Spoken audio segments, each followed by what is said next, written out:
Hi, ladies and gentlemen, and welcome to the Skybox Lounge here at the Whittemore Center. My name is Mike Murphy. I am the Associate Athletic Director for Communications here. Also have the opportunity to be the radio voice for UNH hockey, so it's my privilege to be part of today's festivities.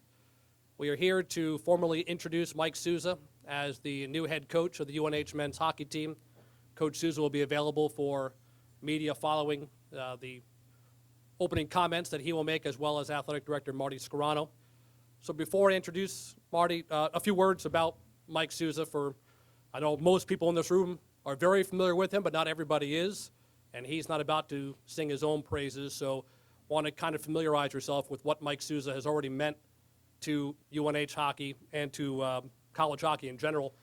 Started as a student athlete here from 1996 to 2000, came here from Wakefield, Massachusetts. Blue-collar work ethic from Boston, Mass., and had a pretty decorated career. His graduating class, some of the members who are with us here today, the winningest class in UNH hockey history. So during Coach Souza's tenure as a student athlete, the team advanced to 2 Frozen Fours, national championship game appearance in 1999. In that 99 tournament, Mike Souza had the most points in the Frozen Four. In fact, I think everybody remembers the 1999 national championship game against Maine when Mike Souza had a pretty important game-tying goal in the third period that forced overtime. Not only do you remember that happening, you remember where you were when that happened. As a senior in 2000, Mike Souza won the most prestigious award a student athlete can win at UNH, the Jim Urquhart Award, which combines on-ice, classroom, community service, all those events. He also won the Charles E. Holt Coaches Award for contributions to the UNH hockey program, all hockey E-second team, all New England All-Star. Went on to a professional career, was drafted by the Chicago Blackhawks in 1997, spent 5 years playing here in America, American Hockey League, multiple stops, and then found success playing overseas in Europe for 6 more years, especially in Italy. He played for the Italian national team and 3 different times played in the World Championships and represented Italy. But after more than a decade of playing, it was time to hang him up, but he couldn't really give the sport up, so Mike moved on to the coaching ranks, and his first coaching job was at Brown University under Brendan Whittet. Spent 2 years at Brown, and during that time, he worked with the forwards, recruiting, and some of the forwards he worked with. In only 2 years, 4 of the guys he mentored went on to play in the National Hockey League, including Bobby Farnham, Garnet Hathaway, Nick Lappin, and Matt Laredo. And that second year, this final year at Brown, they made a run and all the way to the ECAC championship game. Had an opportunity to jump to UConn and be a coach underneath Mike Cavanaugh. Spent a couple of years there.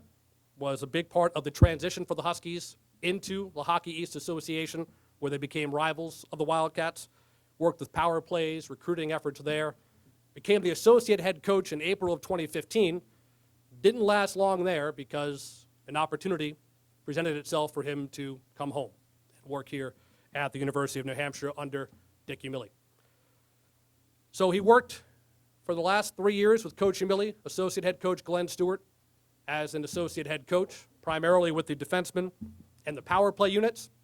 His first year here, Wildcats led Hockey East in power play percentage.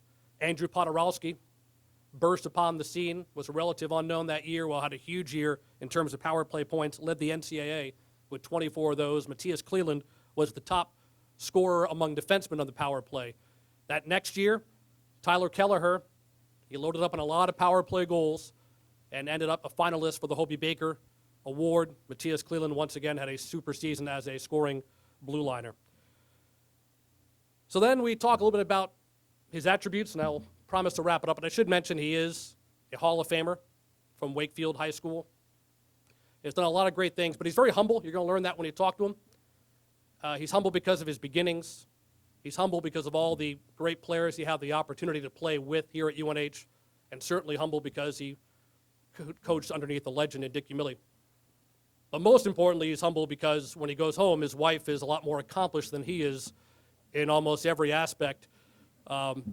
Kelly Souza, if Mike Souza says I was a student athlete of the year at UNH, he goes, okay, well, I set the all-time record for goals, assists, and points at Boston College, so strike one against you. When he talks about being in one Hall of Fame, Kelly's in two.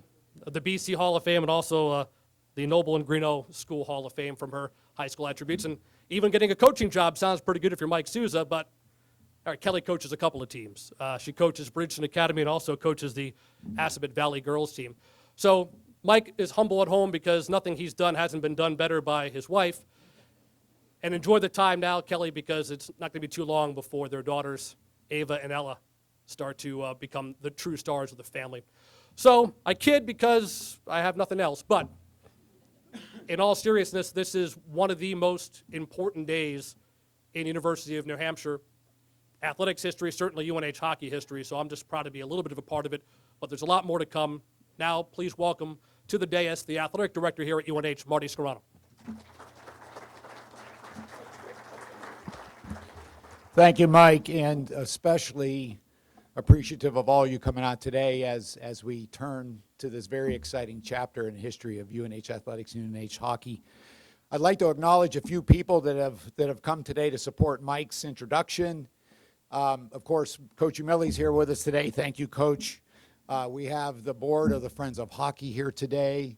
We have a number of UNH hockey alums. Thank you guys for supporting Mike coming out today. You've been really supportive so far, and obviously we're looking forward to your support going forward.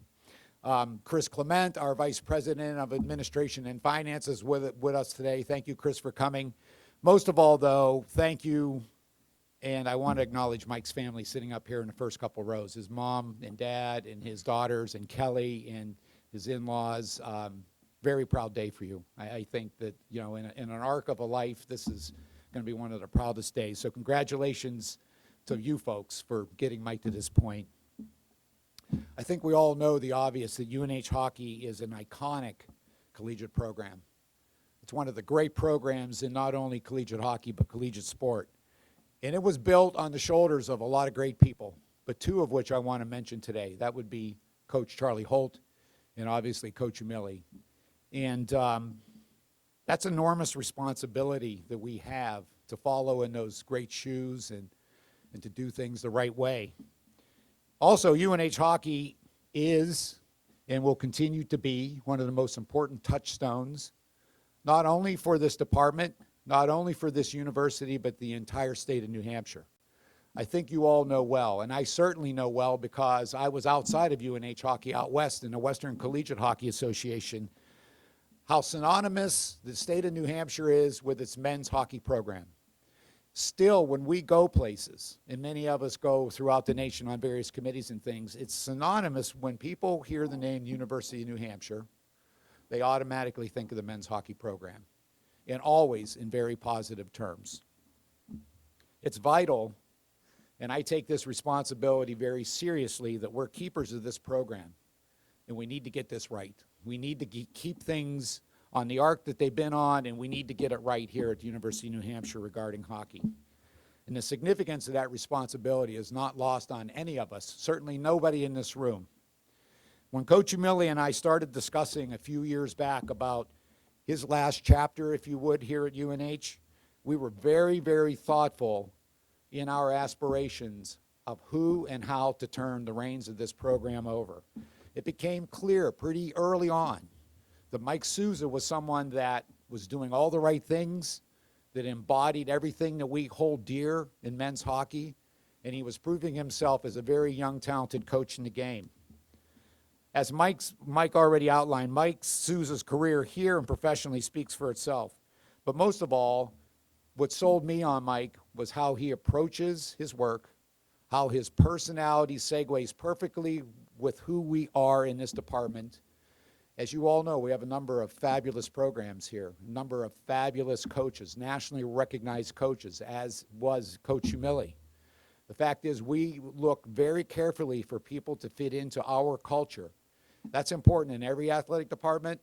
I think it's vital and keenly important here at the University of New Hampshire.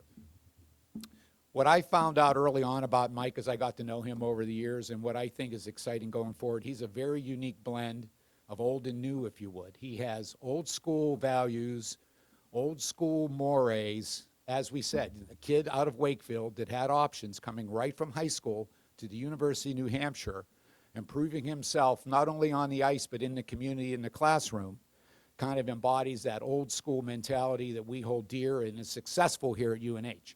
But he's also new wave. He understands the new ways of recruiting, the methodology of recruiting. He has a lot of connections with the NHL and with people out there, family advisors, AKA agents. And that's vital today. And first of all, identifying talent, but also getting talent to come here to the University of New Hampshire. His methodology about hockey is very, very keen. He's very curious about the game, and I've learned this by talking to other people in the game about Mike. So he's always trying to improve himself and learn new methodology and ways to improve our athletes and improve the program. You know, during his long professional career, the one thing that sold me on Mike as well is he always stayed in touch with his university. I've had a somewhat long relationship with Mike and Kelly. I know early on when I met them, I wasn't here when Mike played. I came here a year after he graduated. The fact is, when he was overseas and he and Kelly would come back, they'd always make their way back to campus, and they'd walk around the building. And Kelly, I remember one Sunday afternoon, it was an obscure day. I was in the office doing something. No one was in the building, and you and Mike wandered in. I think your daughters were very young. Came in and talked to me, and we talked for quite a long time. And I said, this is a guy that has a lot to offer the game going forward. Little did I think at that point that he'd be here today and we'd be introducing him. But to me, that embodied the fact that Kelly and Mike care deeply about this university. It means a lot to them, and now we're awfully, awfully happy that they're going to be an integral part of this university. Simultaneous to that, or a little bit after that, it became very clear that Mike was going to become a very talented, coveted coach, frankly, and we were paying attention to that. Coach Umili was educating me as to Mike's value in the game, and I was paying close attention to that. And our decision to bring him here 3 years ago was one that created an opportunity not only for Mike, but created an opportunity for us. If you would, it allowed him to refamiliarize himself with us. I don't want to call it necessarily an apprenticeship, Mike, but it was something that you came and you immersed yourself in, and you supported us in our hockey program and got you to this point. I want to say one thing definitively. We could not, nor would we never, institute a transition plan if it weren't for Mike. He was the only one we would have done that for. And right now, I want to commend Coach Umili and Mike for making that work. That is not necessarily an easy thing to do, but only because of Mike's respect for Coach Umili and the game and this program, and because of Coach Umili's mentorship and sensitivity to the situation was this able to work and lead us to this point. So thank you, too, for that. Which brings us to today. We're really excited. I guess you could tell I'm excited as well about turning this program over to Mike and going forward with what Coach Umili and Coach Holt have done for the course of decades now. We are all going to support Mike to every single fullest extent. We've had intensive meetings the last month or so with Mike and my whole complete support staff and administrative team. We're going to resource the hockey program the way we need to do it, and we're all following Mike, and we're going to support him fully. And I'm asking all of you in this room, regardless of your role, to support him as well, because we're going to get UNH hockey to where it needs to be, and we're going to keep it there. And with that, I want to introduce our next head coach in men's hockey, Mike Souza.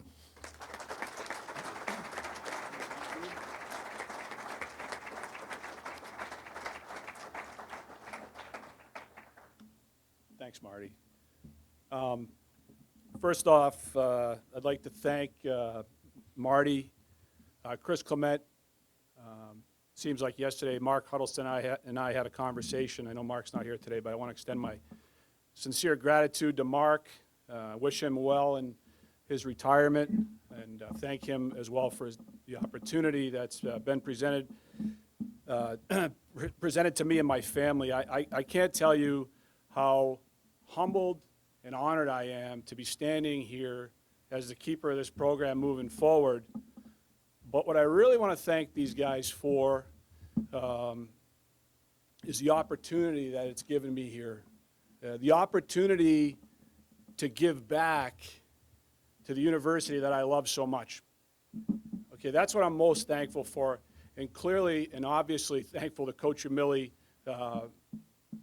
And I'm going to talk about Coach later, but I want to include him in thanking him because I know he had as much to do with this as anyone, and I respect him all that much. Words can't describe. But I care so deeply about this place. It's given me so much. I mean, I look in the front row here, and it's given me the most important thing in my life, and that's my family. I met my wife here. Kelly went here.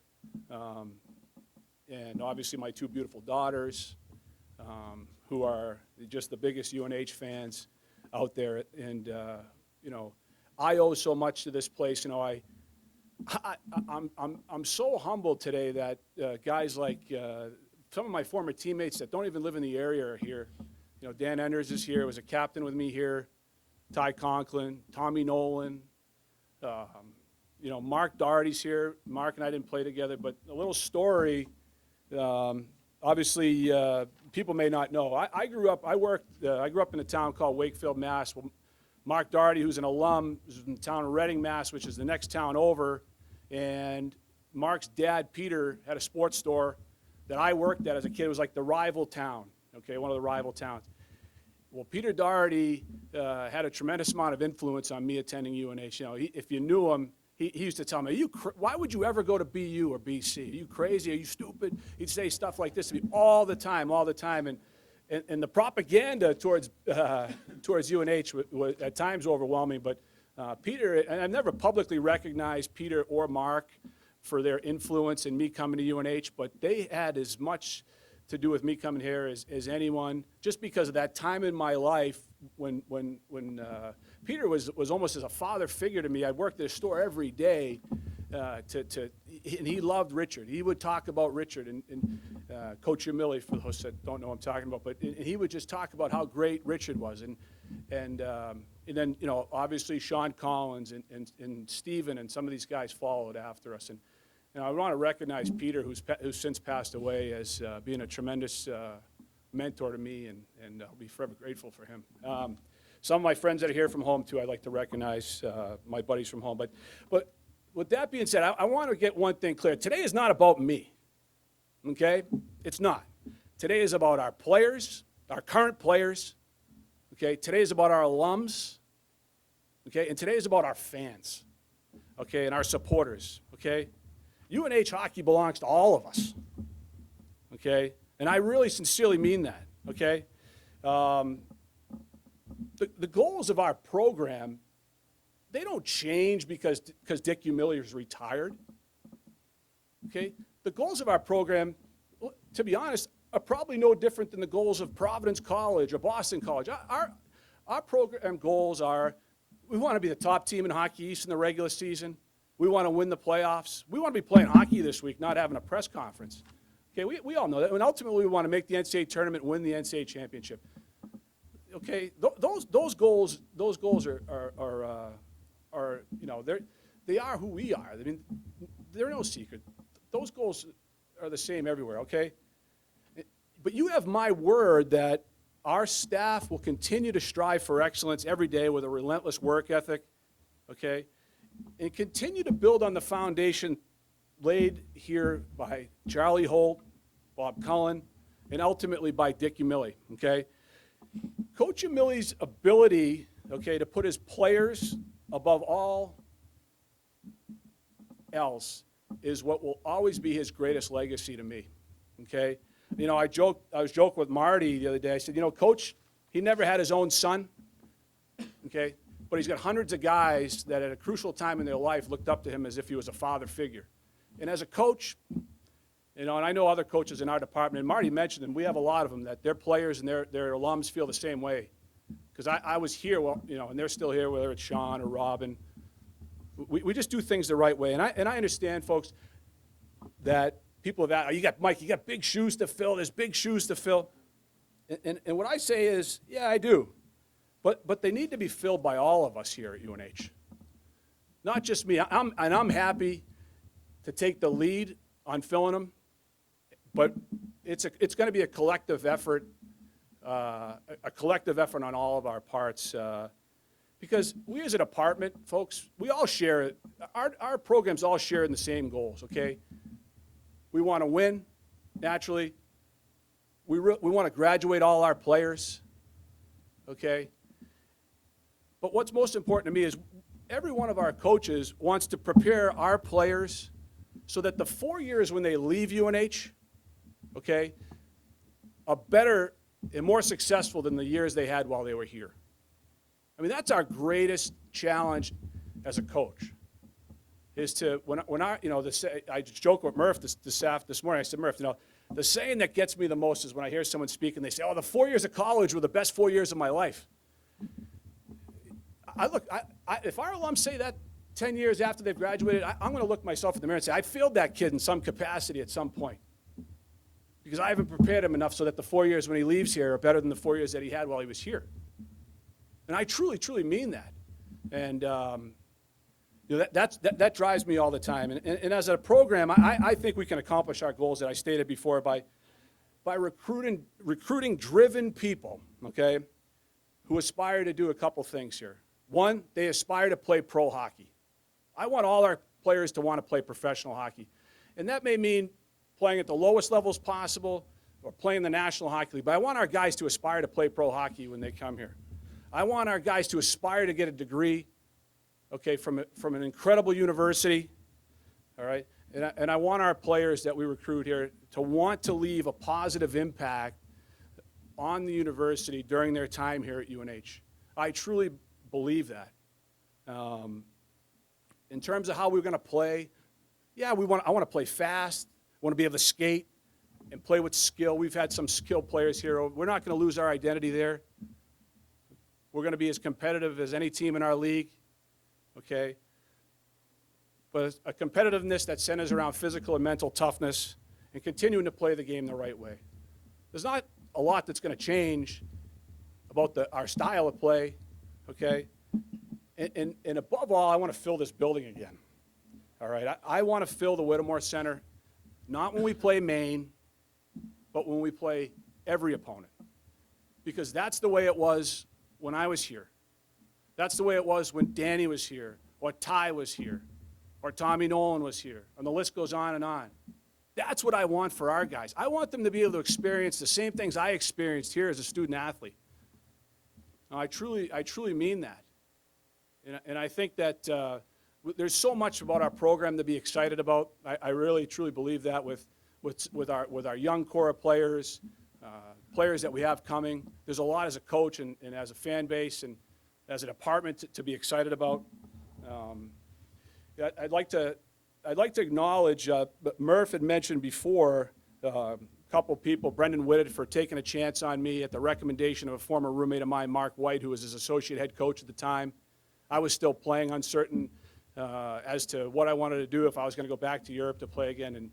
And Mark and Brendan, thank God they believed in me. I'd also like to acknowledge Michael Cavanaugh. Mike, again, took a chance on me from Brown. And, Mike's a special person. I don't know how many people here know Michael, but when he hired me, he said, Mike, my goal is for you to get the head coaching job when Dick retires at UNH. It wasn't, I want to retain you for the next 10 years. He was so selfless that he said, I want you to go lead a program that I have the utmost respect for. So I'm forever grateful to Mike. He's a special guy, and there's no surprise as to why UConn is doing as well as they are. I'd like to acknowledge my parents. Joan and Peter are here. My sisters are both here. My brother couldn't make it today. And so many familiar faces. I light up every time I see Steve Hardy walk into a room, because he was a special person to me during my time here at UNH. And there's countless people that can be grouped in there. But Steve was my advisor here, and we maintain a close relationship to this day. And he's a real wildcat. And he and his son Nate and I were friendly. And to see Steve and Donnie, I really appreciate being here. Michael and Marilyn being here. And there's so many people that are rally behind us. And obviously, Chris being here. Chris, I thank you for being here and appreciate your support. Chris Clement. And folks, I want you to know that, you know what, we've had a couple down years, but they're behind us now, and my focus solely is on our first workout next week and preparing to hit the ice next fall and to restore our program to its rightful place in our league and nationally. And I know it's the common goal shared by all of us in here, and I'll need all your support to make sure that we assist these kids in getting there. So thank you, and Marty, thanks again.